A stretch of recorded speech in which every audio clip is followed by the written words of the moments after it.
memiliki prestasi yang baik di mata kuliah komunikasi lintas budaya ini.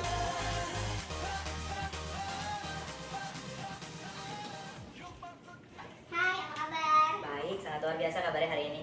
Nah, ini dia salah satu mahasiswa dari mata kuliah komunikasi lintas budaya.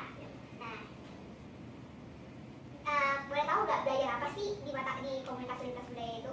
Oh, kalau yang saya dapetin dari mata kuliah lintas budaya itu yang pertama kita mempelajari gimana sih budaya dari daerah-daerah yang kita pelajari, misalnya dari budaya Sumatera itu yang di dalam negeri, dan kita juga mempelajari budaya-budaya dari luar negeri. Kita kan mempelajari banyak negara, misalkan Jepang dan lain-lain. Kita mempelajari lah makanannya apa semuanya deh, kayak gitu.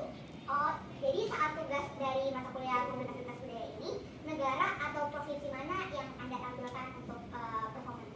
Kebetulan saya dapatnya provinsi Kalimantan, itu suku Dayak yang saya pelajari. Kemudian untuk negaranya itu sendiri saya dan kelompok saya itu dari daerah Mesir, negara Mesir. Oh, berarti harus ada dua dong, yang dari dalam negeri juga dan dari luar negeri juga. Ya, betul, betul. Itu sebelum UTS itu yang di dalam negeri, dan sesudah UTS untuk nilai UAS itu dari luar negeri.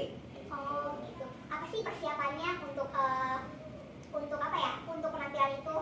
Oh, untuk kalau persiapan yang pertama itu yang paling susah sih ngumpulin kelompoknya, waktunya. Terus yang kedua itu harus disiplin waktu. Jadi misalkan kalau latihan jam segini ya datang, jam segini nggak ada yang nggak datang. Jadi misalkan kalau ada yang nggak datang nanti latihannya ditunda, dan sedangkan itu cuma dikasih waktu sekitar 2 mingguan. Oh. Gitu. Jadi ya intinya sih disiplin dan serius. Terus ada budget tertentu gak sih yang anda keluarkan selama persiapan itu?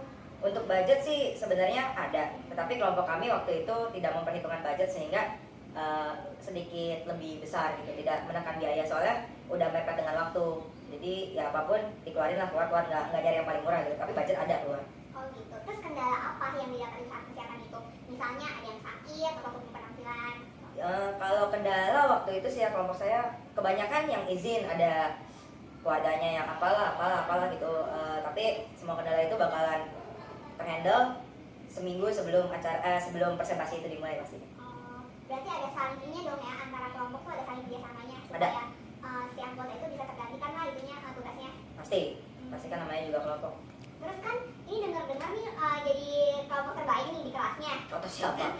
Terus ada ini gak sih, ada tips-tipsnya gak sih buat yang mungkin yang belum maju presentasi atau yang belum ngambil mata kuliah ini buat mempersiapkan untuk bisa jadi yang lebih baik lah di kelas? Ya tapi yang tadi yang kelompok terbaik nggak juga, masih banyak kelompok yang terbaik. Cuma emang kelompok kami salah satu yang pertama kali mendapat 100. Oh, hebat dong. Iya, kelompok pertama lah, boleh tepuk tangan dulu. Makasih juga ya. Boleh. Ya untuk tips and triknya dari saya itu kuncinya disiplin sama waktu. Jadi misalkan kalau kalian tidak disiplin, waktunya jam segini latihan nggak datang, nanti tertunda. Kesian kan orang-orang yang lainnya dalam kelompok kita yang ada acara lagi gitu kalau nggak disiplin. Terus kemudian kalau nggak disiplin dalam presentasi, kita kan harus subuh-subuh tuh datangnya, jam 5 subuh atau jam 4 subuh, masih kampus belum dibuka ya kan.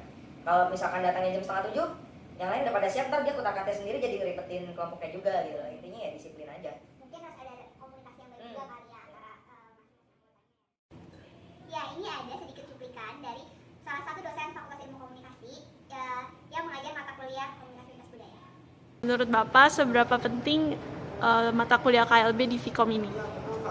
Ya penting, karena dengan kita mengikuti mata kuliah KLB, kita bisa belajar mengenai budaya baik bangsa lain maupun berbagai budaya yang ada di negara di Indonesia. Ya, jadi kita punya toleransi yang sangat tinggi.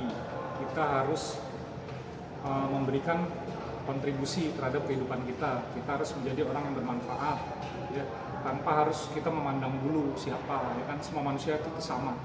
Intinya di situ. Kita harus saling membahagiakan, harus care, ya, itu. Intinya di situ. Gimana respon mahasiswa selama ini dalam membuat tugas-tugas yang diberikan, Pak? Selama ini saya lihat mereka cukup kooperatif, cukup baik. Ya semoga apa yang mereka pelajari di kelas bermanfaat untuk kehidupan mereka di masa yang akan datang. Demikianlah acara bincang-bincang saya bersama Johan di acara waktu-waktu. Oh shit baby. Semoga Yeah. acara ini Did it again. And this time, I'ma make you scream. Yeah, man. I see you over there, so hypnotic. Thinking about what I do to